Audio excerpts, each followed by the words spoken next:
Hi hello guys, இன்றைக்கி சோல்லேண்ட் season 1 episode 1 தான் பார்க்க போகிறோம். எடுத்த உடனே டெவில் மே க்ரைன்ற பிளேஸில் ஹீரோ நிற்கிறத காட்டுறாங்க. அடுத்த சீன்லேயே பார்த்தா ஹீரோவை 4-5 பேர் துரத்திட்டு வராங்க. ஷேடோலெஸ் நீடில்னு ஒரு டெக்னிக்கை வச்சு ஹீரோவை அட்டாக் பண்ணுறாங்க. ஏதோ புது விதமான டெக்னிக்காக இருக்குது என்னன்னு தெரில. Purple demon eye and ghostly trace டெக்னிக்னு சொல்லிட்டு 2 விதமான டெக்னிக்கை ஹீரோ யூஸ் பண்ணி அவங்கக்கிட்டேருந்து தப்பிக்கிறான் அண்ட் அவங்களோட அட்டாக்லேருந்து அவாய்ட் ஆகுறான். ஃபாலோ பண்ணுறதுல ஒருத்தங்க பார்த்திங்கன்னா வித்தியாசமான ஒரு வெப்பன் எடுத்துகிட்டு எப்படி நீ இதை தடுக்கிறேன்னு நான் பார்க்குறேன் அப்படின்னு சொல்லி அதை யூஸ் பண்ணுறாங்க. ஷியான்யூன்ற ஹேண்ட் டெக்னிக்கை யூஸ் பண்ணி அதையும் ஹீரோ சமாளித்து தப்பிச்சு ஓடிடுறான்.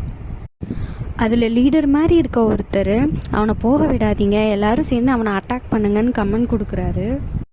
ஹீரோ டெவில் மே க்ரைன்ற பிளேஸை நோக்கி போகிறாரு. அவங்கள ஃபாலோ பண்ணிவிட்டு பின்னாடி வந்தவங்க எல்லாருமே வராங்க. ஹீரோ ஃபைனலாக எல்லாருக்கிட்டேயும் மாட்டிக்கிறான். அவனை எல்லாம் சுற்று போட்டுடுறாங்க. அந்த குரூப்பில் இருந்து ஒருத்தர் ஹீரோவை தாங்சான்னு கூப்பிட்றாங்க. அப்போ தான் நமக்கு தெரிய வருது ஹீரோவோட பேர் தாங்சன். தாங்சன் உடனே எல்லாரையும் பார்த்து சொல்கிறான், இன்னர் கிளானில் புகுந்து மார்ஷியல் ஆர்ட்ஸ் கற்றுக்கிறது மன்னிக்கத்தக்க விஷயம் இல்லைன்னோ அது அனுமதி இல்லைன்னோ எனக்கு தெரியும் அப்படின்னு. ஆனால் சத்தியமாக சொல்கிறேன், நான் கற்றுக்கிட்ட எந்த விஷயத்தையும் வெளியில் லீக் பண்ணவே இல்லை அப்படின்னு ஒரு சத்தியமும் பண்ணுறான். மற்றவங்க அட்டாக் பண்ணுறதுக்கு முற்படும் போது லீடருக்கே ஒரு ஹெட் மாதிரி ஒருத்தர் இருக்கார். அவர் எல்லாத்தையும் நிறுத்தி அவனை பேச விடுறதுக்கு சைகை பண்ணுறாரு. தாங்சன் சொல்கிறான், என்னோடய வாழ்க்கை என்னோடய திறமை எல்லாமே தான்கிளான் கொடுத்தது தான் சொல்லிட்டு ஒரு வெப்பனை வெளியில் எடுக்கிறான். அதை பார்த்ததும் தான்கிளானில் இருக்க எல்லா பேரும் வாயை பொளக்குறாங்க. அதுதான் தான்கிளானோட அல்டிமேட் வெப்பனாட்டிருக்கு. இது எப்படிடா ஒரு அவுட் சைடர், அதாவது இன்னர் கோர்ட்டில் இல்லாமல் அவுட்டர் டிசிப்ளின் எப்படி இதை பண்ணாங்க அப்படின்னு சொல்லி எல்லாரும் ஷாக்கிங்காக தாங்சனை பார்க்குறாங்க. தாங்சன் சொல்கிறான், நான் செத்தா கூட எப்போவுமே தான்கிளானை சேர்ந்தவன் தான் நான். அவுட்டர் டிசிப்ளின் ரூல்ஸை பிரேக் பண்ணால் கிளானில் இருந்து வெளியேற்றிடுவாங்க அப்படின்னு சொல்லி எனக்கு தெரியும். ஷியான்டியானில் இருக்கிற கிரேட்டஸ்ட் இன்னர் மார்ஷியல் ஆர்ட்ஸை நான் கற்றுக்கிட்டேன் அப்படின்னு சொல்கிறான். அதில் நான் இந்த உலகத்துக்கு வந்ததும் ஒன்றும் இல்லாமல் தான், அண்டு இந்த உலகத்தை விட்டு போகிறதும் ஒன்றும் இல்லாமல் தான் அப்படின்னு சொல்லிட்டு தான்ஸ் லோட்டஸ் ஆஃப் புத்தாஸ் ரேஜை அப்படின்ற ஒரு வெப்பனை தான்சன் க்ரியேட் பண்ணியிருக்கான். அதை பார்த்து தான் எல்லாருமே வாயை பொழந்தாங்க இல்லையா. அந்த வெப்பன் பேர் இதுதான். அந்த வெப்பனை கடைசி பரிசாக தான்கிளானோட ஹெட்டுக்கிட்ட கொடுத்துட்டு அவன் போய் அந்த கிளிஃப்லேருந்து விழுந்துடுறான். பெரிய மலையிலேருந்து அவன் விழுந்துடுறான். அந்த மலை பேர் தான் டெவில் மே க்ரை.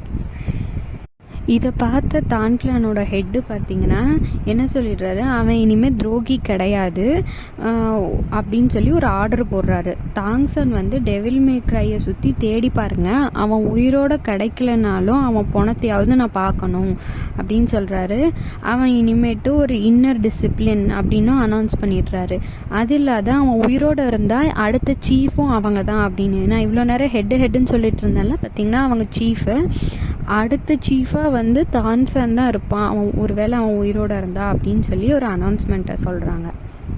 தாங்சன் இந்த உலகத்துக்கு நான் எப்படி வந்தனோ அப்படியே நான் திரும்பவும் போகிறேன் எதுவும் இல்லாமல் அப்படின்னு சொல்லிட்டு போகும்போது தான் இந்த இடத்துல தான் டைட்டில் போட்டு ஆரம்பிக்கிறாங்க. டைட்டில் பார்த்திங்கன்னா சோல்லேண்ட். ஸ்டார்ட் பண்ண உடனே பார்த்திங்கன்னா ஒரு சின்ன பையனை காட்டுறாங்க. அந்த சின்ன பையன் அந்த நாளைக்கு அப்புறம் நான் இங்கே தான் இருக்கேன் அப்படின்னு சொல்கிறான். அதை வச்சு பார்க்கும்போது தாங்சனோட மறுஜென்மம் இது அப்படின்னு நமக்கு புரியுது. அது இல்லாத போன ஜென்மத்தில் இன்னும் அவனுக்கு ஞாபகம் இருக்குது, போன ஜென்மத்தை பற்றின ஞாபகம் அவனுக்கு இன்னும் இருக்குன்றதும் தெரிய வருது. இந்த இடத்த பற்றி அந்த சின்ன பையனே ஒரு இன்ட்ரோ கொடுக்குறான். இந்த இடத்த சோல்லன்னு சொல்லுவாங்களாம். அது இல்லாத எப்போ ஒருத்தர் வளர்ந்துட்டாங்களோ அப்போ அவங்களுக்கு புது எபிலிட்டி அண்ட் பவர் பிறப்பெடுக்கும். அதை மார்ஷியல் சோல்னு சொல்லுவாங்க. இந்த உலகம் தான்கிளான் டெக்னிக்ஸை தாங்சன் செய்ய ட்ரை பண்ணிகிட்டு இருக்கான். அப்படி ட்ரை பண்ணி பண்ண முடியாமல் போகுது. அவன் 3 மாதமாக ப்ராக்டிஸ் பண்ணிகிட்டு இருக்கேன். எனக்கு ஏன் வரமாட்டேங்குதுன்னு தெரில அப்படின்னு சொல்லி ரொம்ப வருத்தப்படுறான். தனக்குள்ளேயே பேசிக்கிறான், இந்த உலகம் வந்து போன ஜென்மத்து உலகத்தை விட ரொம்ப வித்தியாசமாக இருக்குது அப்படின்னு சொல்லி. கொஞ்ச நேரம் அதே மலை உச்சியில் இருந்தவன் மலை உச்சியிலேருந்து கீழே இறங்கி வரான். வீட்டுக்கு வந்த உடனே சமைக்க ஆரம்பிச்சுட்டு அப்பாவை சாப்பிட கூப்பிட்றான். இந்த வயசுலேயே அவ்வளோ பொறுப்பாக இருக்கிறான். ஆனால் அவங்க அப்பா வந்து பிளாக் ஸ்மித்தாக இருந்தாலும் ஒரு பொறுப்பு இல்லாத குடிகாரராக இருப்பார். ஊர் தலைவர் வந்து அந்த தாங்ஸான்னு சொல்லி கதவை தட்டுறாரு.